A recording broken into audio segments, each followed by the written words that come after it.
Thank you so much for that warm introduction. It's such a pleasure to be here. This conference what's been put together is amazing, and I really wanted to acknowledge this incredible lineup today, and to particularly thank Dr. Serving for all your incredible work that you've done across all of Thailand and across all of Southeast Asia and all across the entire world, for really developing palliative care in a way it has not been. I was here maybe 10 years ago, I think it was, and the work that has been done in the last decade is particularly amazing. And so I'm really grateful to be here and thank all of you for that. So this morning I'm going to talk about, you want to put the slides up?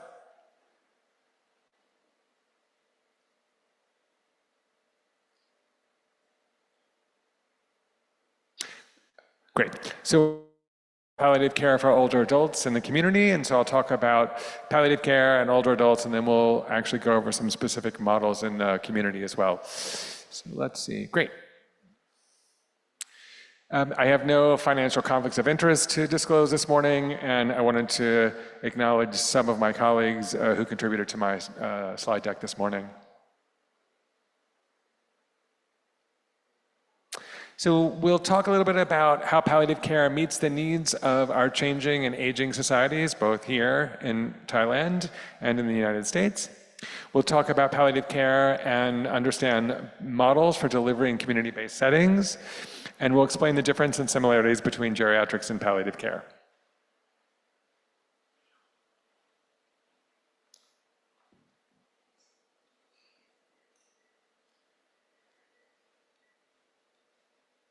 Great.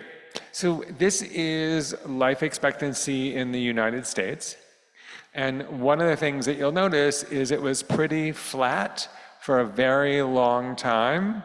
And then there was a sudden change and a sudden increase. So let's try audience participation and see if this works. Does anyone here or on Zoom know what happened? Wow. Here.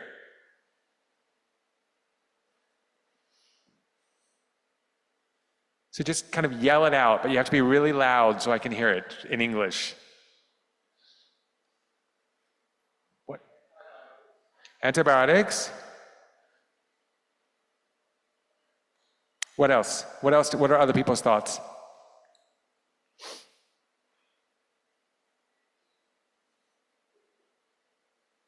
We have no other thoughts.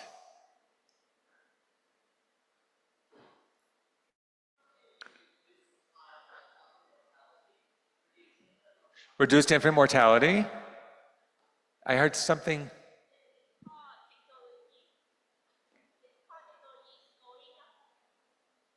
Did you say technology going up? Medical technology going up. Okay. So this change was actually when we learned to separate drinking water from sewage, right? So the advent of clean drinking water changed life expectancy unlike anything else in the history of medicine. So in the United States, median age of death is about 76 years. If you make it to 65, you're likely to make it to 84. And if you make it to 84, you're likely to make it to 92. This is life expectancy in Thailand versus the United States. So the dark blue, which is the top line, is the United States, and the light blue is Thailand. And I'm just going to zoom in on the last portion of the graph, which has been the last 5 years or so. So this is the same graph, I've just zoomed in. Does anyone know, and you can see very clearly that Thailand, which is light blue, has a higher life expectancy than the United States. Does anyone know why? What's happened in the last couple of years in the United States that has changed life expectancy? COVID, that's one of them. Anybody know the second one?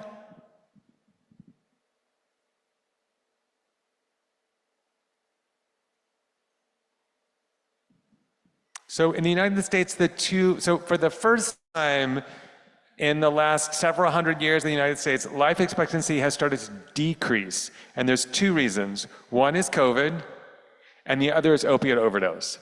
So we've actually had a decrease in average life expectancy in the United States because of opioid overdose.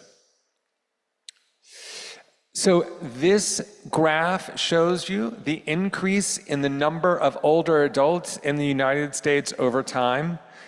The top of it is the numbers of millions, and the bottom is the percent of the total population.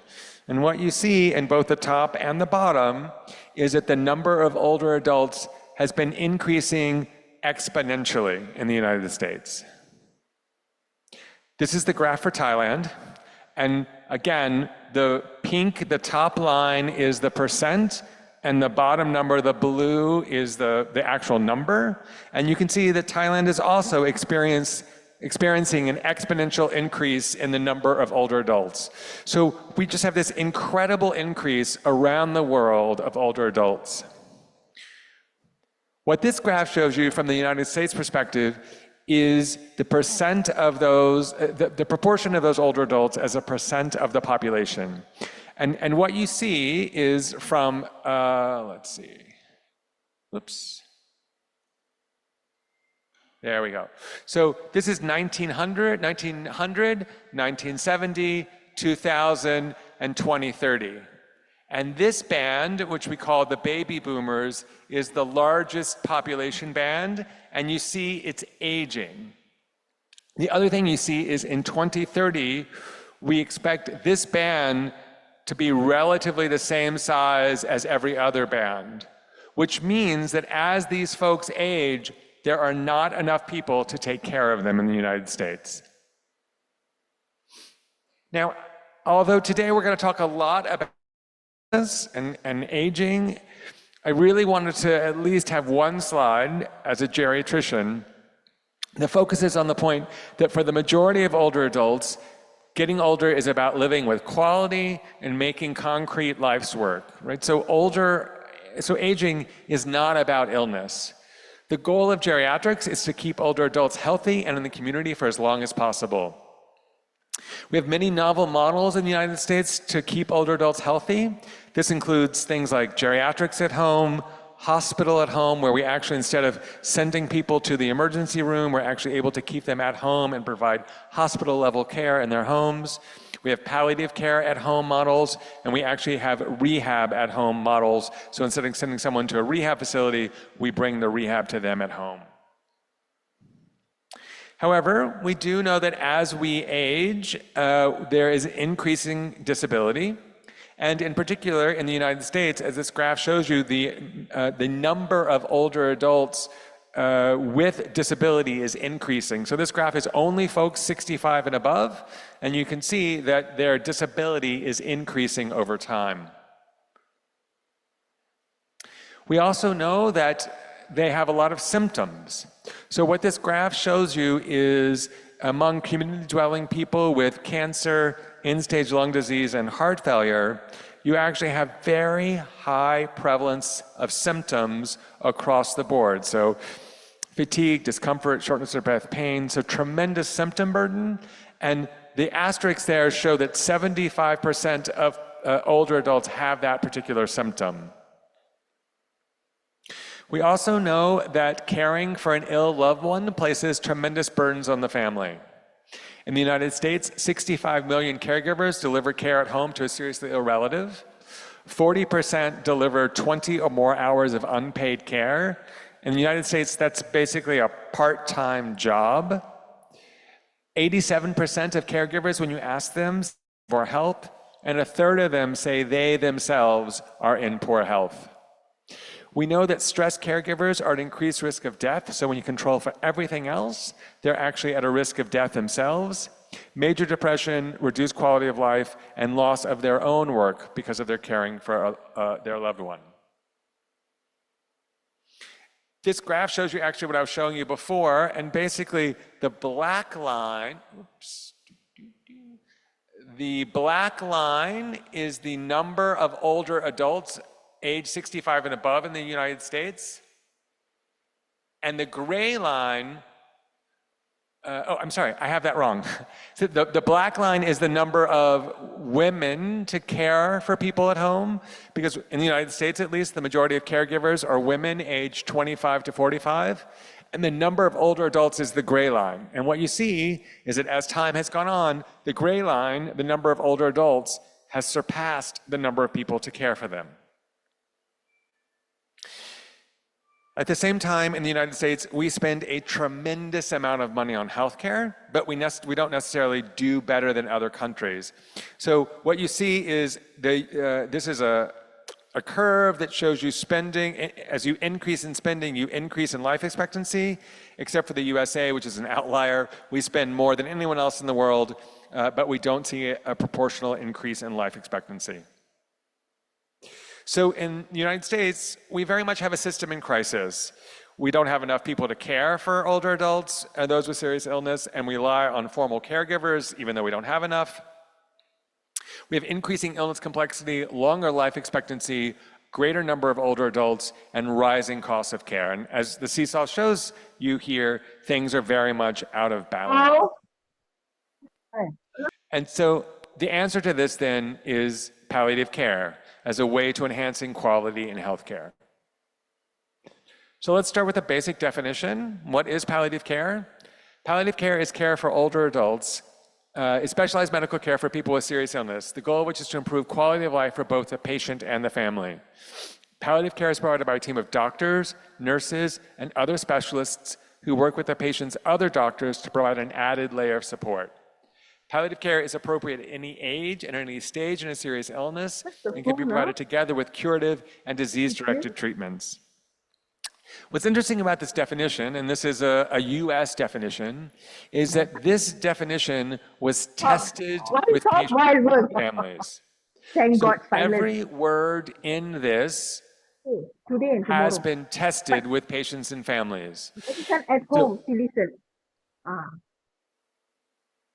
So what's interesting about this is that every word, we got lots of feedback from patients and families to find the definition that worked for them, the one that they were most comfortable with in terms of palliative care.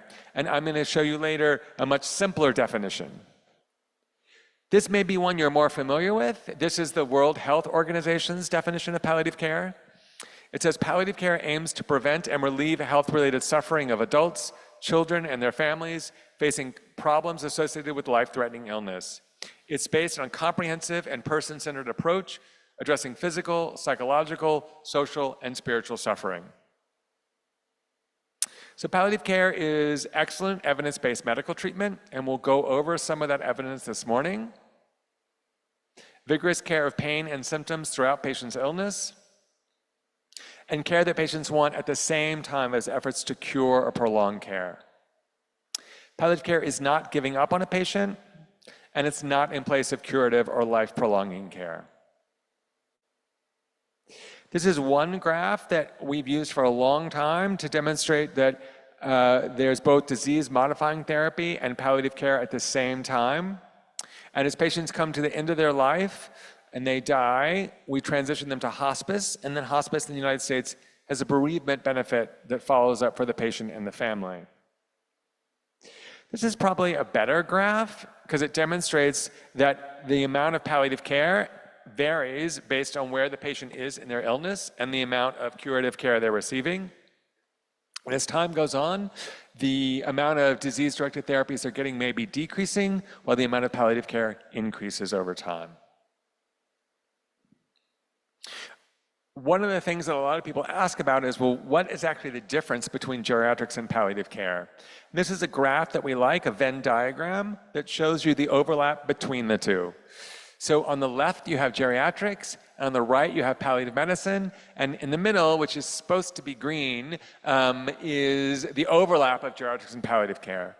So both geriatrics and palliative care are used to working with folks with cancer, stroke, frailty, chronic critical illness, advanced organ failure, and dementia and delirium. However, in palliative care, we do some stuff that we don't do in geriatrics, HIV and AIDS, although we actually had a whole grant at Mount Sinai looking at the care of older adults with HIV, which is kind of a little bit of both. Cancer in younger adults, genetic developmental disorders, pediatric oncology, cystic fibrosis and trauma. At Dartmouth, we have a huge cystic fibrosis population and do both bench research as well as quality of care research. And in geriatrics, we take care of well older adults, geriatric syndromes, preventive care, stable chronic diseases, gait disorders, perioperative care, and sensory disorders. We know that palliative care improves outcomes. This is probably the most famous study in the United States, if not the world, around the benefits of palliative care. It's 10 years old now, but it still actually was groundbreaking. It was the first study that demonstrated that palliative care actually improved survival for patients. So this is Jennifer Timmel's study out of Harvard. And what she did is they took folks with advanced lung cancer and they randomized them to two groups. So both groups got cancer-directed therapy, so both groups got chemotherapy, both groups got radiation, but one group also got palliative care. And compared to usual care, palliative care patients were observed to have better quality of life, they rated their own depressive symptoms as better, and they had fewer burdensome treatments at the end of life. However, what was so groundbreaking about this study was this. So the red line here are the folks who got palliative care, and the blue line is folks who got standard care. And what you see is a tremendous survival benefit in terms of palliative care overall. And when you look at the bottom line, it's about 6 to 8 months, which when you're at the end of your life, 6 to 8 months is actually a tremendous increase in survival. When you asked, I know Dr. Timmel very well, and when you ask her, so why? You know, the answer is it's not so simple. One is probably better symptom control, less pain, less anxiety, less psychological distress. And the second is probably better alignment of goals of care with treatments. And so basically what they found is that when you ask folks, particularly at the end of life, what they wanted, fewer and fewer actually wanted life-sustaining treatments, but instead focusing on comfort care. And ultimately, because they may have gotten less chemotherapy at the end of their lives, they may have actually lived longer. Since then, there have been multiple studies demonstrating that palliative care improves outcomes. So basically, here you see the study on the left. The next column is survival. The next column is patient experience. And the last is caregiver experience. And so studies have shown that palliative care is either the same or that patients live longer when they get palliative care. All of the studies show a much better patient experience, patient quality of life. And those studies that looked at caregiver experience also demonstrated an improvement, a benefit. We also know that palliative care saves money. So although the goal of palliative care is actually to assure symptom control and make sure that patients receive the treatments that they want that are aligned with their goals, because of that, we actually reduce healthcare costs. So this green line right here is no difference in cost. This side means palliative care costs more, and this side shows you that palliative care costs less.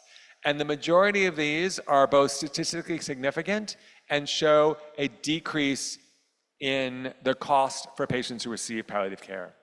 So that palliative care improves survival, improves patient outcomes, improves caregiver outcomes, and actually reduces healthcare costs.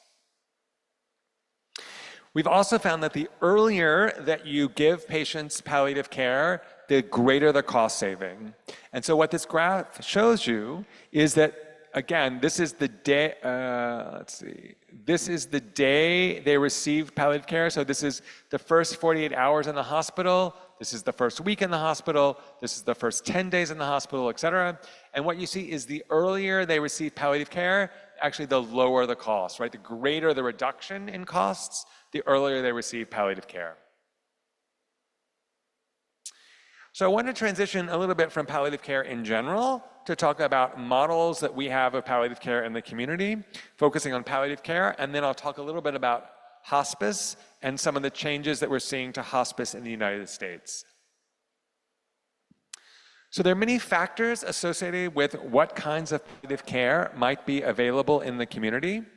These include resources of the organization itself, buy-in, leadership of the organization, both local organizations that the hospital can partner with, as well as local opportunities for change. Local regulations, we talk a lot in the United States about you have to prove actually to the government that you need an additional program, an additional hospital, et cetera. And the availability of healthcare professionals, that is, it's very difficult to find trained palliative care clinicians to run many of these programs. And I'll talk more about that in a few slides. So the first is the one we're probably most familiar with, which is institution-based palliative care programs. These are typically in hospitals. In the United States, these can be academic hospitals, like those associated with a giant university like this, community-based hospitals, or rehab facilities.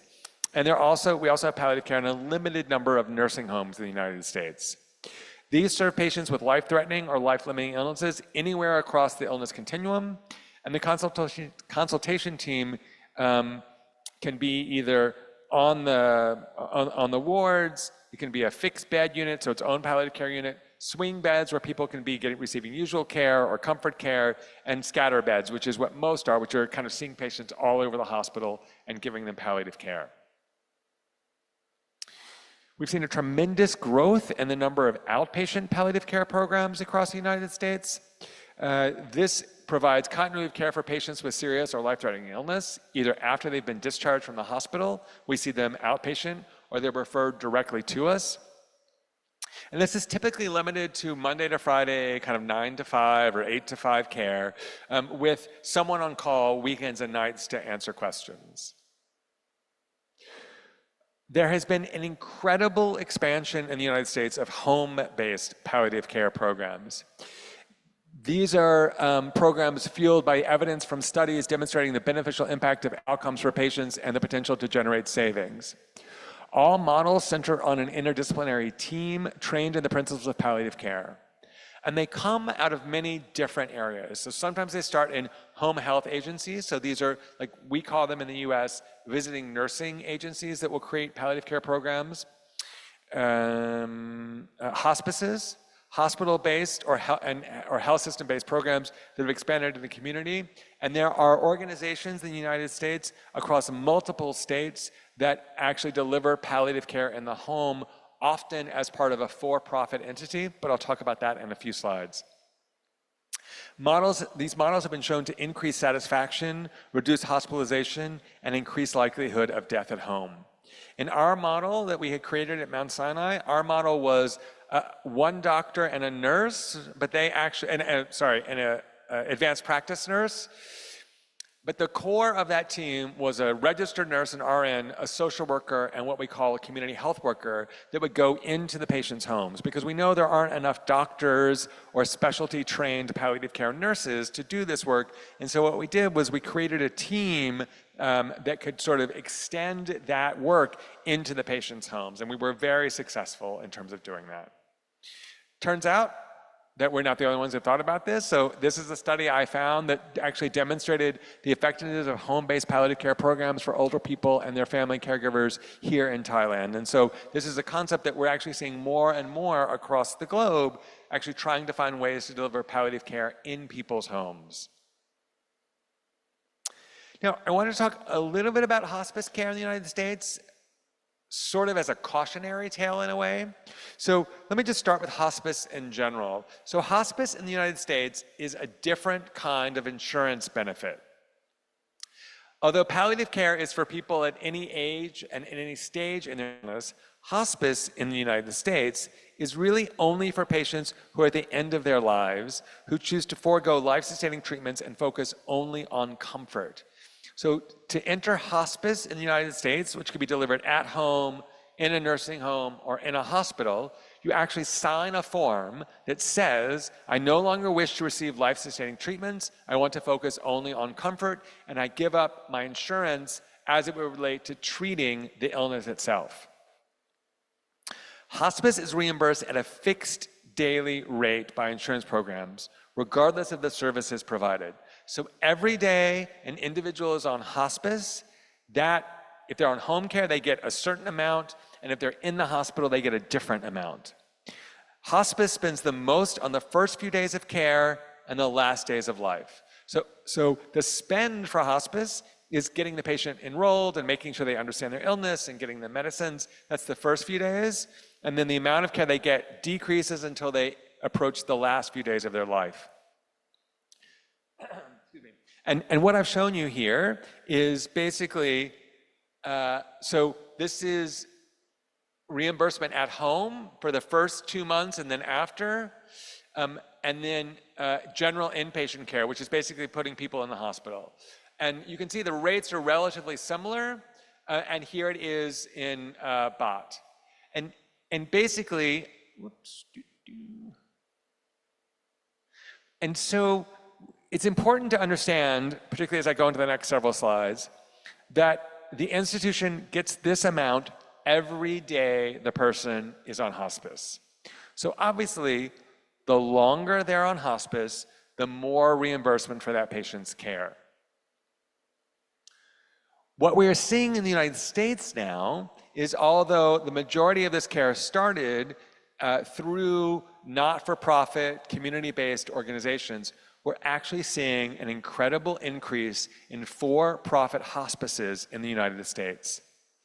In the United States, there are two main types of hospice care providers: for-profit and not-for-profit. For-profit hospices are businesses that operate with the goal of making a profit, of making money.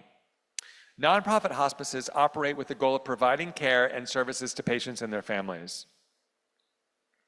For-profit hospices are typically owned by investors or private equity firms who are focused on maximizing profits, whereas nonprofits usually are owned by community organizations, religious organizations, and other nonprofit entities. So now we've started to look at what the outcomes are for these individuals, and we're starting to see some relatively disturbing results. So what I want you to focus on in this slide is just one column, which is this one. So this is the percent of people in a for-profit hospice and not-for-profit. And what you see, and compare it to this, right? So this is the length of stay. So for example, in for-profit hospices, 28% of patients had a length of stay of less than 7 days, whereas 34% in not-for-profit had a length of stay of 7 days. And as you see, the percent changes, right? So if you compare this to this, you see that as the length of stay goes on, the percent of people in these later groups increases here and decreases here. A different way of looking at it is this is the average, the median length of stay overall of folks, the overall length of stay of 20 days here and 16 in non-for-profit. Why is that important? Because I told you that the longer you're in hospice, the more the organization is reimbursed. And so what we've seen is that for-profit hospices choose patients who are likely to live longer. Because if the first couple of days are very expensive and the last couple of days are very expensive, that time in between actually will create profit for those for-profit companies. So the longer they're on hospice, the more of the inexpensive days in the middle, and the more money that hospice will make. We also know that patients being cared for at home cost more on hospice than patients living in an institution. And so what you see here is that for-profit hospices in the United States actually, so the dark blue is for-profit and the light blue is not for profit. And what you see is that for-profit hospices don't want patients at home. They instead want patients in nursing homes or in facilities because those patients are cheaper to take care of than sending someone to the home all the time. If you can send one nurse to an institution or have care on site, it's actually cheaper to provide it. I also told you that the most expensive days in hospice are the beginning of the time on hospice and the last few days of the patient's life. And what we see is that for-profit hospices are less likely to enroll patients until death, right? So not-for-profit hospices will enroll patients up until death as compared to those for-profit hospices. And this last one is a little complicated to understand, but basically there's a median number of days someone's expected to be on hospice. And this last one shows you the percent of individuals who exceed that cap. So basically, what the for-profit hospices have done so well is selectively choose people that will be on hospice longer than expected, because again, that time in the middle is where they make the most money. The information on the right basically shows you that not only are they in hospice longer, they get fewer services. So the hospice both makes money by increasing the amount of time they're on hospice and providing less care to them. So on the right, you basically see the odds ratio of not receiving that service. So anything greater than 1 is they're more likely to receive that service on hospice, on a for-profit hospice, and anything less than 1 demonstrates they're less likely to receive that service in a for-profit hospice versus a not-for-profit hospice. And you see all of those numbers are less than 1, which means the for-profit hospice is much less likely to provide things like nursing care, social services, IV therapy, physical therapy, et cetera, as compared to the for-profit hospice. And what's been interesting now is that this is actually starting to be written about in the lay press. So everything I've shown you up until this point is clearly from medical journals, which is to a very specific audience. The New Yorker is a magazine in the United States that many, many, many people read. And it basically talks about societal problems, often healthcare, but not always. And this was a huge story in the New Yorker 2 years ago, that basically how hospice has become a big business for for-profit industries, and why we're seeing more and more for-profit hospices coming up across the United States. And so it's an interesting example of how hospice has been around in the United States for decades, but in the last several years, it has now become very much a source of profit for individuals wanting to make profit, to make money in healthcare. And it's been a really interesting change in the way we've been providing community-based services in the United States. So moving back to palliative care, the question becomes, how do we better integrate palliative care in the community? So one of the things that we talk about a lot is that there are not enough skilled clinicians to take care of the needs of palliative care. And so this is an article by Tim Quill and Amy Abernathy from several years ago, but is really the way we've begun to think about palliative care in the United States. And so we think about what we call primary palliative care versus specialty level palliative care. And the argument here is that because there aren't enough specialty trained individuals in our country to take care of the needs of older adults, what we instead are doing is trying to find ways to teach primary palliative care to every clinician, to every doctor, to every nurse, to every social worker. And this includes things like basic management of pain and other symptoms, basic management of depression and anxiety, and basic discussions about prognosis, goals of care, suffering, and code status, that is, whether someone should be resuscitated or not. And we think everyone should be able to do a certain level of what we call primary palliative care.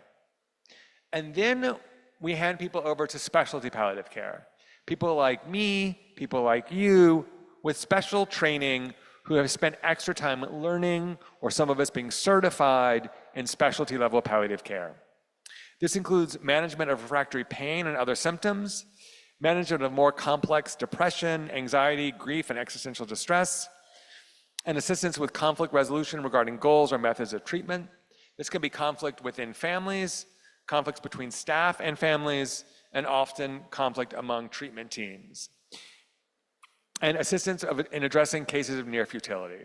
So here's how I think about it. I would expect any oncologist to be able to do some basic pain management, to prescribe morphine or even oxycodone. However, if patients, right, that's what we think about in terms of primary palliative care. However, if patients are needing very, very large doses of morphine, that's probably time to call in a specialist like me to work with them. I would argue that every heart failure doctor or every pulmonologist or every nurse who works with patients with heart failure or every social worker who works with patients with heart failure should be able to have a basic goals of care conversation to make sure that the treatments patients are receiving are aligned with their goals. And when the conversations become very complicated, or there's conflict between multiple family members, or sometimes when the team thinks one thing is right and the patient and family want something different, that may be a time to call in specialty level palliative care. So one of the things that we hear the most often is, I just don't know how to introduce palliative care, and it's too complicated, and people are afraid that it means that they're dying, and people say, well, whenever I say we're going to call in palliative care, the patient immediately means like, oh, am I dying? What does that mean? Am I at the end of life? And so one of the things that we try and do, particularly to our frontline clinicians, to our primary care doctors, to our primary oncologists who are doing basic palliative care, is we say, you can just introduce palliative care like this. We're going to ask a team to come by and see if there's anything they can help with to help you live as best as you can with your illness. The team is called palliative care. So there's nothing about death, there's nothing about dying, there's nothing about end-of-life care. Instead, the introduction is very simple.